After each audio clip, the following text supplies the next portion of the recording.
Me llamo Elena. Tengo 34 años y trabajo en el departamento de cumplimiento normativo de una empresa financiera mediana, donde los errores no solo cuestan dinero, sino también la carrera profesional. Me paso el día detectando inconsistencias, leyendo entre líneas y haciendo preguntas que nadie más se plantea hasta que es demasiado tarde.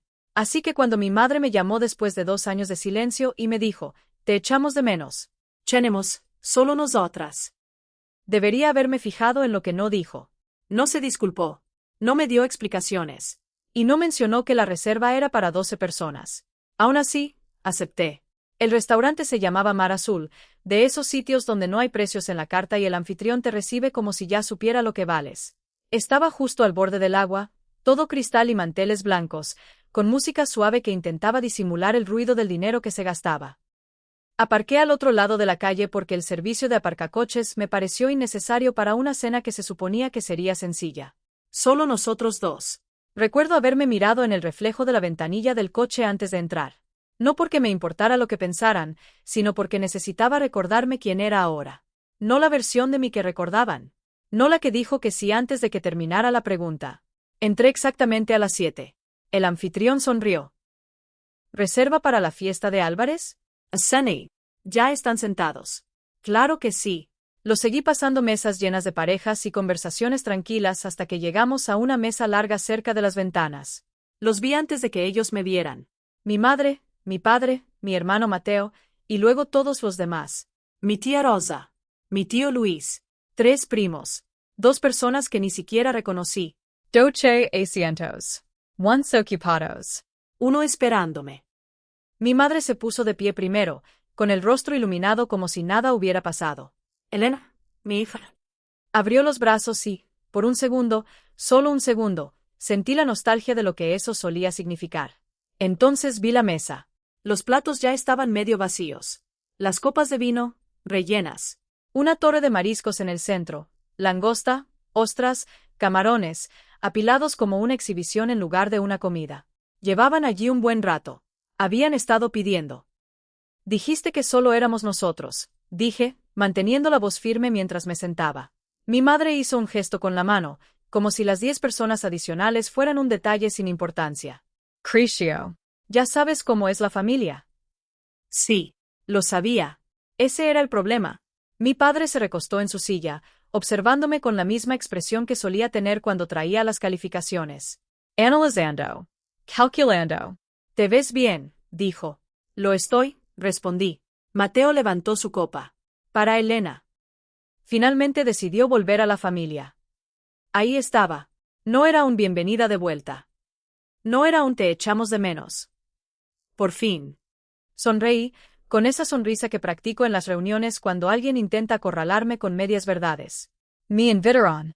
Las risas recorrieron la mesa, pero no llegaron a sus ojos. No era humor. Era complicidad. Un camarero se acercó a mí, con una botella en la mano. ¿Sin gas o con gas? Con gas, respondí automáticamente. Siempre algo que podía pagar sin dudarlo. Sirvió la copa y me fijé en la rapidez con la que se movía, en la frecuencia con la que miraba la mesa como si intentara controlar algo que se había descontrolado antes. Otra ronda de langosta, exclamó mi tío Luis, chasqueando ligeramente los dedos. Y que sea la grande esta vez. El camarero asintió y lo anotó. No miré la carta. No hacía falta. Ya lo sabía. No se trabaja en finanzas sin aprender a estimar una cifra solo con observar el comportamiento.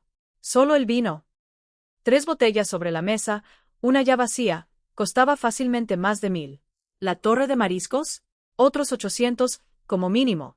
Y seguían pidiendo. Entonces, dijo mi tía Rosa, inclinándose hacia mí con una sonrisa que parecía ensayada, tu trabajo debe ir muy bien. Es estable, tía.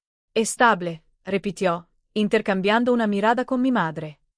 Es una forma elegante de decir que tienes éxito. Yo no dije eso.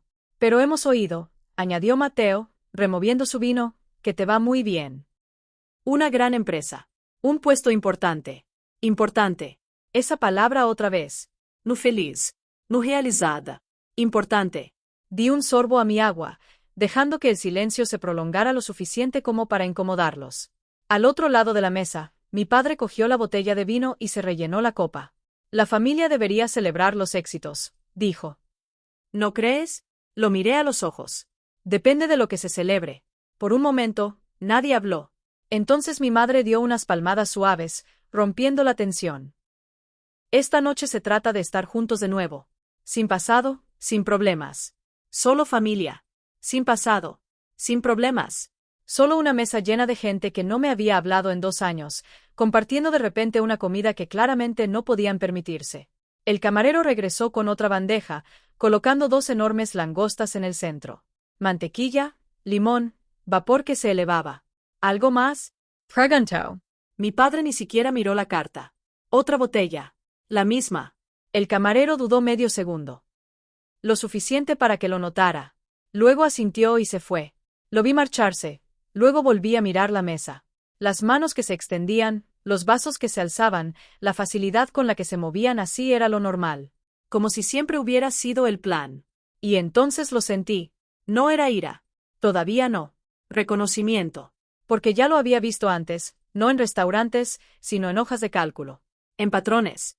En personas que tomaban decisiones dando por sentado que alguien más asumiría las consecuencias. Dejé mi vaso con cuidado. Y me di cuenta de algo que ellos no. Pensaban que habían invitado a la misma Elena que siempre lo arreglaba todo. No era así. Y estaban a punto de descubrirlo. No dije nada durante los siguientes minutos. Eso es algo que la gente subestima del silencio. Creen que significa acuerdo, confusión o debilidad. En realidad, el silencio es donde se resuelven las cosas. Es donde los patrones se asientan y revelan su verdadera naturaleza. Y este era un patrón que conocía demasiado bien. No había empezado aquí. Nunca empieza aquí. Hace 2 años, la última vez que me senté a la mesa con mi familia, no estaba cubierta de langosta y vino importado. Era la cocina de mis padres, la misma mesa de madera desconchada en la que hacía los deberes de pequeña. Mi madre había preparado arroz con pollo. Mi padre había abierto una botella de vino tinto barato y Mateo había llegado tarde, como siempre, con excusas en lugar de explicaciones. Esa noche, me pidieron dinero. No directamente. Nunca lo hacían. Mi padre habló de una situación temporal. Mi madre mencionó gastos inesperados. Mateo se recostó en su silla y dijo, no es nada que no puedas manejar. Nada que no puedas manejar. Esas palabras me habían acompañado casi toda la vida. Cuando tenía 19 años y trabajaba en 2 empleos, no había nada que no pudiera manejar para ayudar con el alquiler. A los 23, no había nada que no pudiera manejar para avalar un préstamo para la idea de negocio de Mateo que duró exactamente 8 meses. A los 27, no había nada que no pudiera manejar para pagar la deuda de la tarjeta de crédito de mis padres solo hasta que las cosas se estabilizaran. Las cosas nunca se estabilizaron. Se adaptaron. A mí. Esa noche en la cocina, dije que no. No dramáticamente. No con enojo. Solo uno tranquilo y mesurado, respaldado por cifras, plazos y la claridad que surge al comprender finalmente que ayudar no es lo mismo que solucionar. Mi padre no discutió. Simplemente asintió lentamente, como si confirmara algo que había sospechado desde el principio. Si no apoyas a esta familia, dijo, entonces tal vez ya no formes parte de ella. Mi madre lo oró. Mateo rió, pero sin ninguna gracia. Y así, el patrón se rompió. O al menos, eso creí. Porque 2 años después, aquí estaba yo, sentada en una mesa que costaba más que toda aquella deuda que una vez me pidieron que pagara, viendo cómo se desarrollaba la misma estrategia con mejor iluminación y una presentación más cara. Solo que esta vez, tenían público. Pruébalo antes de que se enfríe, dijo mi madre, deslizándome un plato. Bajé la mirada. Langosta. Por supuesto. Estoy bien, dije. Ya comí. No era cierto. Pero no importaba. Mi tía Rosa arcueó una cella. ¿Viniste a un restaurante como este y no vas a comer? Vine a cenar, respondí con calma. No para esto. Mateo sonrió con sorna. Sigues igual, ¿eh? Siempre, controlada. Controlera. Esa era su palabra. No disciplinada. No cuidadosa. Controlera. Como si fuera un defecto. Alguien tiene que serlo, dije. El camarero regresó con el vino. Lo abrió con precisión experta, pero noté cómo sus ojos se movían rápidamente entre los rostros de los comensales, leyendo la mesa como siempre lo hacen los empleados experimentados. Sabía que algo andaba mal. No exactamente qué, pero lo suficiente. Sirvió a todos menos a mí. No lo había pedido. Póngalo en la misma cuenta, dijo mi padre con naturalidad. El camarero asintió de nuevo, pero esta vez la vacilación fue un poco más larga. 1 segundo, Tal vez menos. Pero lo suficiente. Observé a mi padre mientras levantaba su copa. Había en él una seguridad que no coincidía con la del hombre que recordaba discutiendo por las facturas de los servicios públicos. Una postura relajada, una actuación en su voz. Y las actuaciones siempre tienen público. La pregunta nunca es sí. ¿Es quién? Entonces, dijo mi madre, inclinándose hacia mí, con un tono que se suavizó hasta volverse casi íntimo. Todos te hemos echado de menos. Todos. ¡Qué palabra más interesante! No lo sabía, dije. Su sonrisa se tensó ligeramente. Ya sabes cómo funciona el orgullo. A veces la gente no se comunica aunque quiera. La miré fijamente. Esa es una explicación. ¿Y cuál es la otra? Preguntó Mateo. Que no quisieron. La mesa se movió. No de forma drástica. Lo suficiente para sentirlo. Como una habitación que se adapta a un cambio de temperatura. Mi tío Luis se aclaró la garganta. No hay necesidad de remover el pasado. Estamos aquí ahora. Exacto. Estamos aquí ahora. Eso era lo que importaba. Ni las disculpas, ni la responsabilidad. Solo la presencia. Porque, en su mundo, la presencia conllevaba expectativas. Llegó la siguiente ronda de comida, más langosta, más guarniciones, más de todo. Platos llenos, copas rellenas, la conversación subía lo justo para desdibujar los límites de lo que realmente sucedía. Pero ya no escuchaba. Estaba contando. 12 personas. Al menos 4 platos. Vino de alta gama. Servicio. Impuestos. Ya habíamos superado los 3.000. Y seguían contando. El postre después, dijo mi madre con ligereza, como si fuera inevitable. Claro que lo era. Porque esto no era una cena. Era una construcción. Cada pedido, cada recarga, cada añadido casual se acumulaba hacia algo que nadie había dicho en voz alta todavía. Pero no hacía falta. Creían que lo entendía. Creían que seguiría el guión. Porque siempre lo había hecho. Hasta que dejé de hacerlo. Me incliné ligeramente hacia atrás, dejando que mi mirada recorriera la mesa de nuevo. Esta vez no eran rostros. Los detalles. La pulsera de mi madre, la misma, desgastada. El reloj de mi padre, más viejo, rayado. El teléfono de Mateo, nuevo, caro, pero sus zapatos estaban desgastados por los bordes. Los primos, riendo, relajados, indiferentes. No pagaban. Sabían que no pagaban. Y poco a poco, pieza por pieza, toda la estructura se fue aclarando. Esto no era solo cuestión de dinero. Era cuestión de presión. Presión social. Expectativas públicas. 12 personas. Una factura. Un objetivo. Yo. Mateo se inclinó hacia adelante de nuevo, bajando la voz lo suficiente para sentirse íntimo sin dejar de oírse. Me alegra, dijo, tenerte de vuelta. Las cosas eran más difíciles sin ti. Ahí estaba. No era un, te echamos de menos. No era un, nos importas. Más difícil. Porque yo no estaba allí para absorber el peso.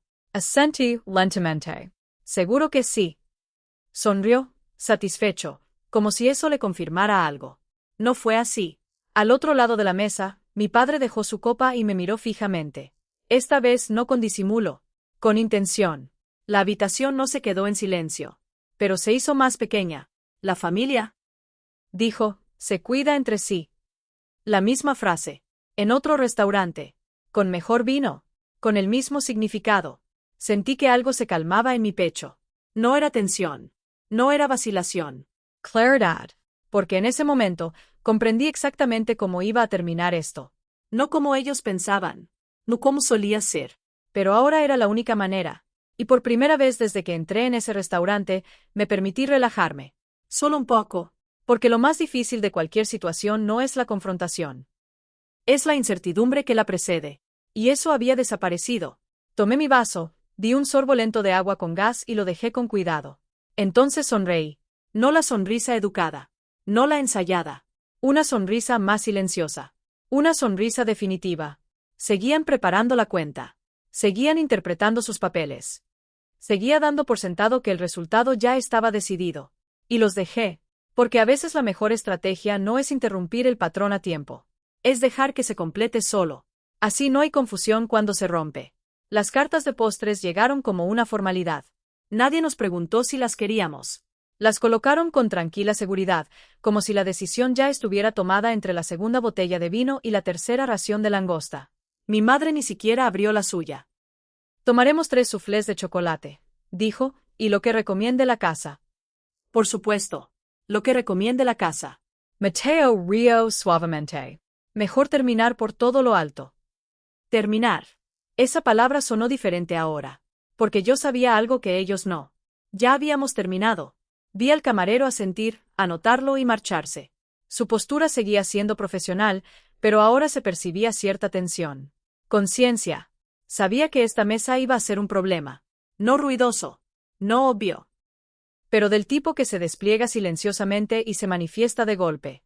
Me moví ligeramente en mi silla y dejé que mi mirada vagara, no hacia afuera, sino hacia adentro, recorriendo todo lo que me había llevado hasta este preciso momento.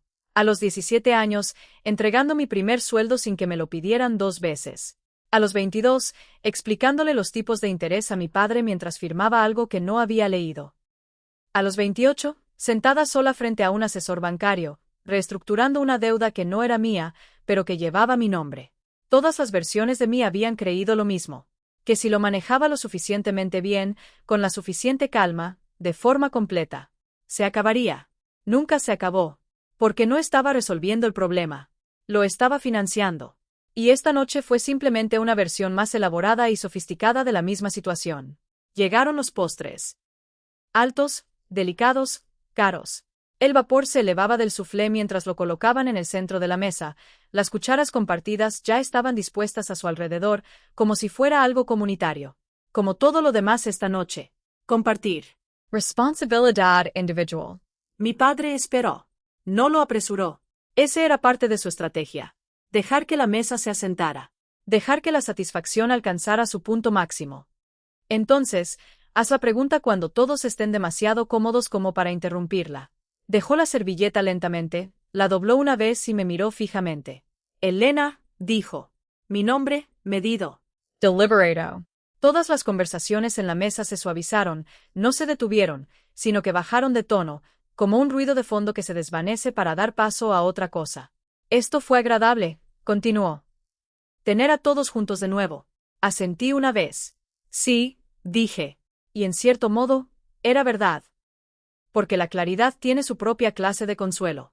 Se inclinó ligeramente hacia adelante, apoyando los brazos en la mesa. Entonces lo dijo. Lo tienes todo bajo control, ¿verdad? No era una pregunta. En realidad no. Una confirmación. Un guión que ya había escrito en su cabeza, esperando que lo siguiera como siempre. En la mesa, nadie habló. Pero todos escucharon. Los ojos de mi madre me miraban, suaves pero expectantes. Mateo se recostó, observando como si fuera una escena que ya hubiera visto antes. Mi tía Rosa tomó otra cucharada de postre, con naturalidad, sin preocuparse. Porque en su mundo, esto ya estaba decidido. Dejé pasar unos segundos. No demasiado. Lo justo. Entonces pregunté en voz baja, ¿qué tienes? El cambio fue inmediato. Pequeño, pero real. La expresión de mi padre no cambió, pero algo en su interior se ajustó. La cuenta, dijo. Vamos, Elena. No lo hagas incómodo. No lo hagas incómodo. Ahí estaba de nuevo. La verdadera moneda de cambio de nuestra familia. No el dinero. La comodidad. El silencio. La sumisión. Sentí que el viejo instinto se afloraba. El que decía, solo paga. Evita la escena. Mantén la calma. Pero el instinto no es autoridad. Es hábito. Y los hábitos se pueden romper. Apoyé las manos suavemente sobre la mesa, firmes, relajadas. No voy a pagar por esto, dije. Sin énfasis. Sin emoción. Solo un hecho. Por un momento, no pasó nada. Luego, todo pasó. Mateo soltó una risita. Vale, dijo. Qué gracioso. Hablo en serio. La sonrisa de mi madre se desvaneció. Elena. Mi padre no se movió. No parpadeó. No reaccionó como esperaban. Porque no había alzado la voz. No había montado un escándalo. Simplemente me había salido del papel. Me invitaste a cenar, continue. No me dijiste que serían 12 personas. No me dijiste que ibas a pedir. Y no me preguntaste si estaba dispuesta a pagar. Mi tía Rosa dejó la cuchara. Es familia, dijo. ¿Por qué le das tanta importancia? La miré. Es exactamente lo que es. La voz de mi padre se endureció un poco. No hagas esto aquí. No estoy haciendo nada, respondí. Simplemente no estoy haciendo lo que esperabas. Ese era el problema. No la negativa. La desviación. Mateo se inclinó hacia adelante, la irritación reemplazando la diversión. Siempre haces lo mismo. Lo complicas todo. No, dije con calma. Dejé de simplificarlo para ti. De nuevo, silencio. Pero diferente esta vez. Más denso. Porque ya no quedaba ambigüedad. Ninguna suposición tras la que esconderse. Solo una mesa llena de gente que se daba cuenta, de repente, de que el resultado con el que contaban ya no estaba garantizado. Mi padre exhaló lentamente y metió la mano en su chaqueta. Bien, dijo. Ya lo tengo. Claro que sí. Ese era el siguiente paso. Controlar la narrativa. Mantener la dignidad. Fingir que este siempre fue el plan. Sacó su billetera, deslizó una tarjeta entre sus dedos y la colocó en el borde de la mesa. Traiga la cuenta, le dijo al camarero, que había aparecido casi al instante, como si hubiera estado esperando este preciso momento. El camarero asintió, tomó la tarjeta y desapareció. Nadie habló. Ni conmigo, ni entre ellos. La mesa se había dividido en algo invisible pero innegable. La expectativa de un lado. La realidad del otro. Tomé mi vaso y di otro sorbo de agua con gas. Todavía fría. Todavía simple. Todavía mía. Y esperé. La espera duró menos de 5 minutos. Pero en habitaciones como esa, el tiempo se estira. Cada segundo se vuelve visible. Mi madre se ajustó la servilleta 2 veces. Mateo revisó su teléfono y luego cerró la puerta con llave sin leer nada. Mi tía Rosa se recostó, con los brazos cruzados, sin fingir ya que era una cena cualquiera. Y mi padre permaneció inmóvil. Demasiado inmóvil. Observando el espacio donde el camarero había desaparecido, como si pudiera controlar lo que regresaba con solo negarse a mirar a otro lado. No lo interrumpí. No lo suavicé. Esta era la parte que solía destrozarme. El silencio después de la decisión, cuando todo queda en el aire y todos esperan a que deshagas lo que acabas de hacer. Ya había deshecho suficiente. El camarero regresó. La misma postura. Los mismos pasos cuidadosos. Pero ahora había algo diferente. Algo más tenso en los bordes, como si ya supiera que estaba a punto de pisar algo frágil. Colocó la carpeta con delicadeza frente a mi padre. No en el centro. No entre nosotros. Justo delante de él. Exactamente donde debía estar. Cuando estés listo, dijo. Dijo. Mi padre asintió una vez, como si fuera algo rutinario. Como si no fuera nada. Abrió la carpeta. Y por una fracción de segundo, solo una fracción, lo vi. La grieta. Era pequeña. La mayoría de la gente no la notaría. Pero yo me dedico a esto. Detecto las cosas antes de que se conviertan en problemas. Sus ojos se movieron demasiado rápido por la página. Luego se detuvieron. Luego volvieron atrás. Recalculando. Revisando. Como si el número pudiera cambiar si lo miraba de otra manera. No cambió. ¿Todo bien?, preguntó mi madre en voz baja. Cerró la carpeta hasta la mitad. Sí, dijo. Claro.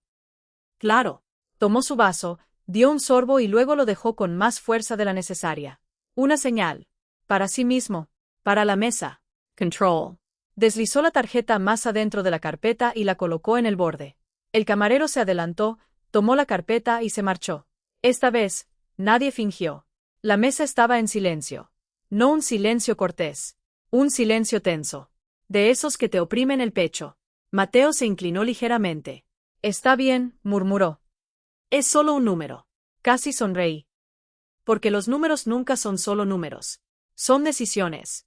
Consecuencias. La realidad, lo reconozcas o no. Unos minutos más. Esta vez, más tiempo. El tiempo suficiente para que la duda empezara a asomar en lugares donde antes no lo hacía. Los dedos de mi madre tamborileaban suavemente sobre la mesa. Mi tía Rosa evitaba mirar a nadie. Uno de mis primos se removió en su asiento, de repente muy interesado en su plato vacío. Y entonces volvió el camarero. No dejó la carpeta inmediatamente. Se inclinó ligeramente hacia mi padre y habló en voz baja. Pero no lo suficientemente baja. Lo siento, señor. La tarjeta no se procesó. Ahí estaba. Sin dramas. Sin gritos. Solo la verdad. Limpia y sencilla. Mi padre no reaccionó de inmediato. Luego, lentamente, se enderezó. Repítelo, dijo. El camarero asintió. Por supuesto. Se marchó. Nadie habló. Porque ya no quedaba nada que suponer. Solo algo que confirmar. Mateo se movió de nuevo. Probablemente sea solo un límite, dijo rápidamente. Sucede todo el tiempo. Nadie le respondió. porque ni siquiera él se lo creía. El camarero regresó más rápido esta vez. En la misma posición. Con el mismo tono cuidadoso. Lo siento, señor. Sigue rechazada. Silencio. Un silencio absoluto. De esos que no dejan lugar a dudas. Mi padre apretó la mandíbula. Volvió a meter la mano en la cartera, más despacio esta vez, y sacó otra tarjeta. Otra. Más antigua. La entregó sin decir palabra. El camarero la tomó y se marchó. Mi madre susurró, no pasa nada. Pero no se dirigía a él. Se dirigía a la situación. Intentando minimizarla. Contenerla. Demasiado tarde. La tercera vez, el camarero ni siquiera necesitó hablar. Su expresión lo decía todo antes de que abriera la boca. Lo siento. Eso fue todo. Sin explicaciones. Sin palabras adicionales. Simplemente el final del intento. Mi padre se recostó en su silla. Y por primera vez esa noche, me miró. No con expectativas. No con autoridad. Con algo más. Algo más parecido al reconocimiento. Porque no había nada contra lo que oponerme. Sin enfado. Sin discusión. Solo un límite. Y los límites, cuando son reales, no se mueven. Mi padre exhaló lentamente y bajó la mirada hacia la mesa. A los platos vacíos. Al vino terminado. A los restos de una decisión ya tomada. Ya lo resolveremos, dijo finalmente. No a mí. A todos. Asimismo. Me puse de pie. No bruscamente. Sin dramatismo. Simplemente listo. Espero que sí, dije. Metí la mano en mi bolso, saqué mi tarjeta y pasé junto a la mesa hacia el camarero. Solo mi agua, le dije en voz baja. Y añádele una propina. Asintió, casi aliviado. Una transacción sencilla. Sin tensión. Sin ninguna historia detrás. Lo procesó rápidamente. Me devolvió la tarjeta. Gracias, dijo. Asentí levemente y me giré hacia la salida. Nadie me detuvo. Nadie me llamó por mi nombre. Porque no quedaba nada más que decir que no se hubiera aclarado ya. Afuera, el aire se sentía diferente. No más ligero. Simplemente honesto. Me quedé allí un momento, escuchando el agua, el sonido lejano del tráfico, el silencio que llega cuando dejas atrás algo que ya no te sirve. Mi teléfono vibró una vez en mi bolso. Y otra vez. No lo revisé. Ya lo sabía. Explications. Acusaciones. Versiones de la historia que me convertían en el problema en lugar de la solución que habían perdido. Caminé hacia mi coche, entré y me senté con las manos en el volante. Quieta. Firme. Igual que cuando llegué. Pero no era la misma persona. Porque esta vez, no quedaba ninguna pregunta sin respuesta. Ningún patrón sin entender. La familia se cuida entre sí. Eso decían. Pero lo que querían decir era, tú cuida de nosotros. Y esta noche, por primera vez, no lo hice. Arranqué el motor, salí a la calle y me marché sin mirar atrás.